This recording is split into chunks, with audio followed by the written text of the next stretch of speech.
ఆ రోజు పెళ్లి కూతుల మ్యారేజ్ రెడీ అయి వస్తే ఆర్య సమాజం దగ్గరికి వెళ్ళి మళ్ళీ మన దగ్గరికి వెళ్ళాలి. అంతే ఈ 4 ఏళ్ళు ఈ చుట్టూ ఎలక్షన్ చేశాను. ఎందుకంటే ఏం కావాలి, నా ప్రేమ ముద్దులు చేసుకోవడానికి. నేనంటే నీకు ఇష్టమే, అంతా నాకు తెలుసు. కాబట్టి మన ఇంటి దగ్గరికి వెళ్ళాలి. నీ నెంబర్ చెప్పు. రాసుకో, చెప్తా.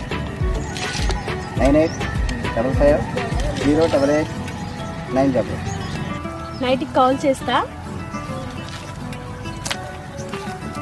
దేవుడా, అక్కడ నిమిషం